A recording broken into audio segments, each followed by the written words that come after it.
চাকরির প্রসেস মাঝপথে বাতিল করে দেওয়া হয়তো নতুন একটা ট্রেন্ড শুরু হয়েছে এখন ত্রিপুরা সরকার প্রায় সময় বিভিন্ন চাকরির প্রসেস মাঝপথে বাতিল করে দিচ্ছে। এরকম আর কি চাকরির প্রসেস যার জন্য 4 বছর ধরে চাকরি প্রার্থীরা ওয়েট করছিল, সেটা হলো স্পেশাল এক্সিকিউটিভ। ত্রিপুরা সরকার, ত্রিপুরা মন্ত্রিসভা সিদ্ধান্ত নিয়েছে স্পেশাল এক্সিকিউটিভ নিয়োগ প্রক্রিয়া যেটা 3/11/2022 নোটিফিকেশন মূল্যে শুরু হয়েছিল সেটা বাদ। 2 বার ফর্ম জমা নেওয়া হয়েছে। তারপর ত্রিপুরা সরকার কী সিদ্ধান্ত নিল? ইন্টারভিউ হবে, ইন্টারভিউ হয়ে গেল। এখন হঠাৎ করে 4 বছর পর মনে হলো ত্রিপুরা সরকারের বা মন্ত্রিসভার যে চাকরিতে কোনো দুর্নীতি ছিল, চাকরিতে কোনো নিয়ম নীতি ঠিকঠাক মেনটেন হয়নি, চাকরির যে প্রসেসটা সেটাতে কোনো প্রকার গাফিলতি ছিল, যার জন্য সেটাকে বাতিল করে দেওয়া হয়েছে। ভুক্তভোগীকে অবশ্যই চাকরি প্রার্থীরা। নতুন নোটিফিকেশন চলে এসেছে, 6367টি পদে স্পেশালিস্ট নিয়োগ করা হবে। তাহলে বেকার চাকরি উদ্দেশ্যে ভাই বোনরা কি খুশি? 300খানা পোস্ট বাড়ানো হয়েছে, খুশি তো হওয়ার কথা। কতটুকু খুশি বেকার চাকরি উদ্দেশ্যে ভাই বোনরা যারা ওয়েট করছিল? তাদের মধ্যে খুশির বাতাবরণ তৈরি হতেই পারে না, 300খানা পোস্ট সরকার বৃদ্ধি করেছে তাই একটু খুশি, ত্রিপুরা সরকারকে ধন্যবাদ জানাই। কিন্তু না, জিনিসটা এরকম না। যারা 4 বছর ধরে ওয়েট করছে তারা একমাত্র বুঝবে যে চাকরি প্রসেস মাঝপথে বাতিল হয়ে যাওয়ার পরিণতি কী হয়। নতুন নোটিফিকেশন আমরা দেখে নিই এক নজরে। নতুন notification, name of the post special executive, vacancy বেরিয়েছে 6367খানা, ওয়েস্ট ত্রিপুরার জন্য 1565খানা ভ্যাকেন্সি, সিপাহীজলার জন্য 839খানা ভ্যাকেন্সি, গোমতী ত্রিপুরা 759খানা ভ্যাকেন্সি, সাউথ ত্রিপুরার জন্য 752খানা ভ্যাকেন্সি, খোয়াইয়ের জন্য 571খানা ভ্যাকেন্সি, ধলাইয়ের জন্য 664খানা ভ্যাকেন্সি, নর্থ ত্রিপুরা 719খানা ভ্যাকেন্সি, ঊনকোটি 488খানা ভ্যাকেন্সি, টোটাল 6367। বোঝা যাচ্ছে স্পেশাল এক্সিকিউটিভ প্রথম যে নিয়োগ প্রক্রিয়া সেখানে গাফিলতিটা কোথায় ছিল?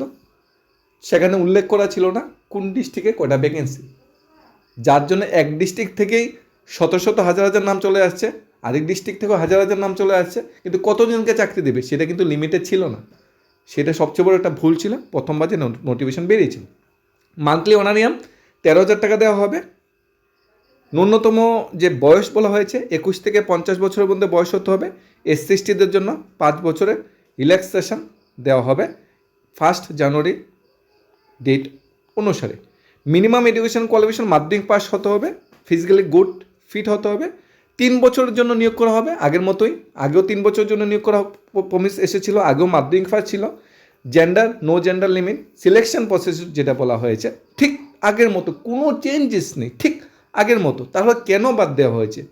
আধার card, birth certificate, school leaving certificate লাগবে এইচ প্রুফের জন্য, মেডিকেল ফিটনেস সার্টিফিকেট লাগবে, অ্যাটেস্টেড কপি লাগবে, school leaving certificate, attested copy লাগবে, মার্কশিট এই লাগবে। তারপর সার্টিফিকেট কপি লাগবে অর্ডিনারি সিনেন PRTC যেটা, সেটা সার্টিফিকেট কপি লাগবে। SC/ST সার্টিফিকেট কপি লাগবে। কি হবে? 100 মার্কসের এক্সাম বা ইন্টারভিউ হওয়ার সম্ভাবনাই বেশি। Orientation to assist to police, ability to maintain budget order of the premier crime, law order and problem, ability to observe suspicious activity and suspicious movement, ability to read and write the local language. Last date 20/5/2026। কোনো changes নেই। 100 মার্কসের যে মানে আমাকে যে 100 মার্কসের ভিত্তিতে আমাকে যাচাই করা হবে এটা ভিত্তিতে কোনো চেঞ্জেস নেই। 20 May last date. Place of the submission application, যার পুলিশ স্টেশনে গিয়ে অ্যাপ্লিকেশন সাবমিট করতে হবে। আদার টার্মস অ্যান্ড কন্ডিশন যেটা বলা হয়েছে, speciality shall be required to undergo prescribe orientation training দেওয়া হবে। ফেলিওর যদি কেউ ট্রেনিং করতে ফেলিওর হয় তাহলে ডিসমিসাল করবে। আগে কিন্তু সেটা বলা হয়েছিল না, এবারে অ্যাডভার্টাইজমেন্টে কিন্তু সব কিছু A to Z সুন্দর করে বলে দেওয়া হয়েছে। অ্যাডভার্টাইজমেন্টের বায়োডাটা ফর্ম কোথায় পাবো? লিঙ্ক আমরা দিয়ে দেবো, সেখান থেকে ডাউনলোড করে অবশ্যই ফিল আপ করে নিতে পারেন।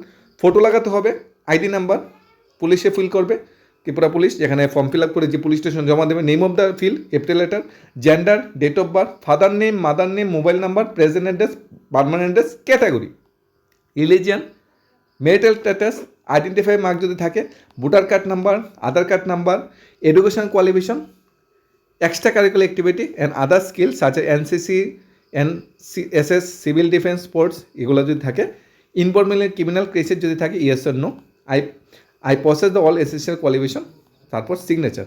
Official application form fill up করতে কোনো সমস্যা থাকলে আমরা অ্যাপ্লিকেশন ফর্ম ফিল আপে ডিটেলস একটা ভিডিও দিয়ে দেবো যদি কেউ কুইরি বা ডাউট থাকে। নতুন যারা মাধ্যমিক ফার্স্ট ক্যান্ডিডেটরা যারা আছে, যারা স্পেশালিটি চাকরিটার জন্য অ্যাপ্লাই করতে চায় তাদের জন্য গুড নিউজ, ওয়েলকাম, তাদের জন্য ওয়েলকাম। নতুন যে চাকরি প্রার্থী ভাই বোনরা আছে যারা স্পেশালিটির জন্য চাকরির জন্য ফর্ম ফিল আপ করতে তাদের ওয়েলকাম, তাদের জন্য গুড নিউজ। আমরা বলতে পারি খুশির খবর, 6,367 জন যারা গত বছর বা এর আগের বছর যারা মাধ্যমিক পাস করে বসে আছে বা এর আগে যারা মাধ্যমিক পাস করে বসে আছে তাদের জন্য দারুণ একটা সুযোগ নিয়ে এসেছে ত্রিপুরা সরকার। যারা আগের বার বয়সের জন্য ফর্ম ফিল আপ করতে পারেনি তাদের জন্য দারুণ একটা সুযোগ নিয়ে এসেছে ত্রিপুরা সরকার। এখানে 2022 সনে যারা যারা ফর্ম ফিল আপ করেছিল, 2023 সালে যারা যারা ফর্ম ফিল আপ করেছিল তাদের কিন্তু আবার ফর্ম ফিল আপ করতে হবে। এখানে কিন্তু বলে দেওয়া হয়েছে তাদের আবার ফর্ম ফিল আপ করতে হবে। 21 বছর বয়স যাদের আছে তারা অনায়াসে অ্যাপ্লাই করতে পারবে। আবার নতুন করে ফর্ম ফিল আপ করতে হবে, আবার নতুন করে মেডিকেল ফিটনেস সার্টিফিকেট দিতে হবে, আবার ওয়েট করতে হবে কবে ইন্টারভিউ হয় আবার ওয়েট করতে হবে কবে মেরিট লিস্ট প্রকাশিত হয়। স্পেশালিটির ভাই বোনরা 5 থেকে 7 বার ত্রিপুরা পুলিশের সাথে দেখা করার চেষ্টা করেছে, কবে নিয়োগপত্র দেওয়া হবে, কবে মেরিট লিস্ট প্রকাশ হবে, ত্রিপুরা পুলিশ থেকে কোনো উত্তর কিন্তু দেওয়া হয়নি। বারবার মন্ত্রী মিনিস্টার বিশেষ করে মুখ্যমন্ত্রী নিজেও বলেছে কিছুদিনের মধ্যে স্পেশালিটি নিয়োগকে কমপ্লিট করা হবে, কিন্তু মুখ্যমন্ত্রী নিজের কথা রাখেনি, মাননীয় মন্ত্রী সুশান্ত চৌধুরী নিজের কথা রাখেনি, মাননীয় মন্ত্রী টিঙ্কুরাই বলেছিল, কেউই কিন্তু নিজের কথা রাখেনি স্পেশালিটির বিষয়ে। সর্বশেষ ত্রিপুরা সরকার দেখলো যে এতে কোনো আইনি বেড়াজাল আছে। প্রথমত কোন ডিস্ট্রিক্টে কটা পোস্ট সেখানে বলা হয়নি, পুরো প্রসেসটা ইন্টারভিউর মাধ্যমে হয়েছে, ফিজিক্যাল ফিটনেস টেস্ট কিছুই হয়নি, অনেকগুলো বিষয় আছে। তারপরে স্বচ্ছ নিয়োগনীতির উপর কোশ্চেন আসছিল, মাননীয় মুখ্যমন্ত্রী বারবার বলছে স্বচ্ছতার মাধ্যমে নিয়োগ করতে হবে, কিন্তু দেখা যাচ্ছে কি স্বচ্ছতার মাধ্যমে নিয়োগ করা হচ্ছিল না। সেখানে মণ্ডলের নাম, পার্টির নাম, দলের নাম অনেক কিছু চলে এসেছিলো, যার জন্য মাননীয় মুখ্যমন্ত্রী বুঝতে পারছে তার মধ্যে স্বচ্ছতা নেই।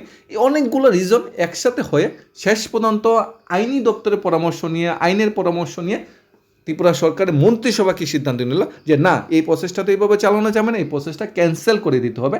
তারপর তড়িঘড়ি করে 300খানা শূন্যপদ বৃদ্ধি করে প্রসেসটা ক্যান্সেল করে দিল। তাহলে যারা যারা 2022-23 ফর্ম ফিল আপ করে ওয়েট করছিল, ইন্টারভিউ দিয়েছিল, তাদের সেই পরিশ্রমটা বৃথা। মেডিকেল ফিটনেস সার্টিফিকেট আনন্দ তো 4টি কোনো কথা না, মেডিকেল ফিটনেস সার্টিফিকেট আনন্দ জমা দিয়েছিলাম, এই পরিশ্রমটা বৃথা। ইন্টারভিউর জন্য একদিনের পরিশ্রম নষ্ট করে, একদিনের কাজ নষ্ট করে বা ইন্টারভিউ প্রসেসে ইন্টারভিউর জন্য প্রিপারেশন থেকে পড়াশোনা করে ইন্টারভিউ দিয়েছিলাম, সেটা বৃথা। এতদিন ওয়েট করছিলাম যে কবে দেবে, কবে যদি, সেই যে ওয়েট অপেক্ষা করছিলাম সেটা বৃথা। একটা নোটিফিকেশন, একটা সিগনেচার, হাজার হাজার ক্যান্ডিডেটের স্বপ্নভঙ্গ। এখন কি হবে? আবার স্বপ্ন দেখতে হবে, আবার স্বপ্ন দেখা শুরু করতে হবে, কারণ ভ্যাকেন্সি 300খানা বৃদ্ধি পেয়েছে। এখন নতুন করে নিজেকে তৈরি করতে হবে, আগে যা হয়েছে সেটাকে রাখতে হবে, সেটাকে সাইডে রাখতে হবে, সেটা মনে রাখতে হবে। যখন প্রয়োজন পড়ে তখন সে তার ব্যবহারটা করতে হবে, মনের ব্যথাটা তখন মেটাতে হবে। যাই হোক, এখন কি করতে হবে? যারা যারা মাধ্যমিক পাস করে বসে আছো, 21 থেকে 50 বছরের মধ্যে বয়স, SC ST 5 বছর 55 বছরের মধ্যে বয়স, তোমাদের এখন কী করতে হবে? 20 মের মধ্যে একটা বায়োডাটা ফর্ম আছে, আমরা লিঙ্ক ডিসক্রিপশন দিয়ে দেবো, সেই বায়োডাটা ফর্মটা ডাউনলোড করবে, সেই ফর্মটা ফিল আপ করবে, হাতে কলমে ফিল আপ করবে। আমরা ফিল আপ কীভাবে করতে হয় সেইটাও আমরা কালকে বা আগামীকালকে একটা ভিডিও আনার চেষ্টা করবো। সেটা ফিল আপ করার পর তারপর কি করবে? পুলিশ স্টেশনে যাবে, সাথে অবশ্যই মেডিকেল ফিটনেস সার্টিফিকেট কিন্তু সাথে নিয়ে যেতে হবে বলা হয়েছে। মেডিকেল ফিটনেস সার্টিফিকেট নিবে, আধার কার্ড বা বার্থ সার্টিফিকেটটা সেটার সাথে অ্যাটাচ করবে, ফটো অ্যাটাচ করবে, স্কুল মার্কশিট বা স্কুল লিভিং সার্টিফিকেট সেটা আছে সেটা এটার সাথে অ্যাটাচ করবে, মাধ্যমিক মার্কশিট যেটা বলা হয়। তারপর PRTCটার সাথে অ্যাটাচ করবে, SC ST সার্টিফিকেটের সাথে অ্যাটাচ করবে, তারপর নিয়ে নিজের পুলিশ স্টেশনে জমা দিয়ে দেবে। এখন আমি যদি Sabroom, Kadamtala, Fatikchhara police station under, ওই পুলিশ স্টেশনে আমার জড়িত হবে, আমার বাড়ি, আমার হোম অ্যাড্রেস, আমার PRTC যে অ্যাড্রেসে, ওই অ্যাড্রেসে কিন্তু আমার জমা দিতে হবে। আমি যে অ্যাড্রেসে থাকি এটা নয়, প্রেজেন্ট অ্যাড্রেস নয়, পার্মানেন্ট অ্যাড্রেস আমার যেটা, সেখানে পুলিশ স্টেশন জমা দিতে হবে। সমস্ত পুলিশ স্টেশনে 20 মের মধ্যে জমানো হবে। আশা করছি ডেট বৃদ্ধি করা হবে। 2022-এও যখন ক্যান্ডিডেটটা ফর্ম ফিল আপ করেছিল ডেট বাড়ানো হয়েছিল, এবার 2023-এ আবার ডেট বাড়ানো হয়েছিল। আশা করছি এবারও ডেট বাড়ানো হবে, পুরো মে মাস চলবে, কিন্তু লাস্ট ডেটের জন্য ওয়েট করতে হবে না। 20 তারিখ মধ্যে সব ফর্ম ফিল আপ করে জমা দেবে। এরপর একটা নির্দিষ্ট সময় পরে পুলিশ স্টেশন বা ওয়েবসাইটে সবাইকে নাম লিস্ট দিয়ে দেওয়া হবে, কারা যারা এলিজিবল ইন্টারভিউ বা রিটেনের জন্য। আমরা আশা রাখবো এবার যাতে একটা রিটেন পরীক্ষা হয়। আগে ইন্টারভিউর মাধ্যমে অনেক কিছুই স্বজন পোষণ বা দুর্নীতির অনেকটা কোশ্চেন আসছিল, যার জন্য নিয়োগ প্রক্রিয়া নিয়ে টালবাহানা শেষ মতো ক্যান্সেলে বা বাতিলে দিয়ে গেল। আশা করছি একবার রিটেন এক্সাম হবে, রিটেন এক্সাম হয়ে একদম স্বচ্ছতা, মাননীয় মুখ্যমন্ত্রীর যে স্বচ্ছতা, সেই স্বচ্ছতা মেনটেন করে চাকরি প্রসেসটা কমপ্লিট করা হবে, যাতে মুখ্যমন্ত্রীর বা বর্তমান সরকারকে কেউ কোশ্চেন না করতে পারে যে স্পেশালিস্ট যদি চাকরি নিয়ে কোনো ধরনের দুর্নীতি বা কোনো ধরনের বেআইনি কাজ হয়েছে, কোনো ধরনের স্বজন পোষণ বা আর্থিক লেনদেন হয়েছে, পুরো প্রসেস স্বচ্ছভাবে হয়েছে। এবং স্পেশালিস্টদের যখন নিয়োগ হবে তখন ত্রিপুরা সরকারের যে বর্তমান সময়ের যে নেগেটিভ ভাইব্রেশনটা সেটা শেষ হবে। এবং 2028 নির্বাচন আগে বিশাল বড় একটা মাস্টারট্রোক হবে বর্তমান সরকারের এই প্রসেসটা কমপ্লিট করতে গেলে। এবার আর এক ডিস্ট্রিক্ট থেকে বেশি চাকরি নয়, আর ডিস্ট্রিক্ট থেকে কম চাকরি নয়, প্রত্যেক ডিস্ট্রিক্টে সমানুপাতে ভাগ করে দেওয়া হয়েছে কোন ডিস্ট্রিক্টে কয়টা পোস্ট। আমি যেই ডিস্ট্রিক্টে আমার ওই ডিস্ট্রিক্টে কিন্তু আমার চাকরি পেতে হবে, ওই ডিস্ট্রিক্টে আমার অফার অ্যাপয়েন্টমেন্ট হবে, আমি কিন্তু অন্য ডিস্ট্রিক্টে চাকরি পেতে পারবো না। তাই ওই ডিস্ট্রিক্টে অ্যাপ্লাই করতে হবে, ওই ডিস্ট্রিক্ট ইন্টারভিউ হবে, ওই ডিস্ট্রিক্ট থেকে মেরিট লিস্ট বেরোবে, ওই ডিস্ট্রিক্টে চাকরি দেওয়া হবে। তাহলে যেমন সিপাহীজলা ডিস্ট্রিক্টে 839 জন নিয়োগ করা হচ্ছে, তাই সিপাহীজলা ডিস্ট্রিক্টে যে 839 জন ভালো রেজাল্ট করবে এসসি এসটি ইউআর ক্যাটাগরি মেনে, ওমেন রিজার্ভেশন মেনে, সেই 839 ক্যান্ডিডেটকে চাকরি দেওয়া হবে।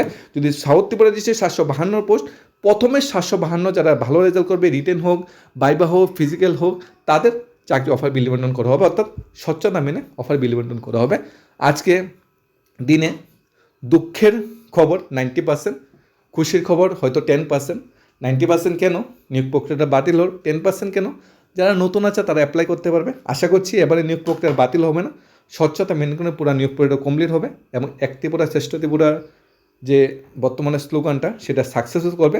আর ত্রিপুরা সরকার আমরা অনুরোধ করব কোনো চাকরির প্রসেস এইভাবে মাঝপথে বাতিল না করে সেটাকে মডিফিকেশন করা বা সেটাকে অ্যামেন্ডমেন্ট করা যায় কিনা সেদিকে চিন্তা ভাবনা করা।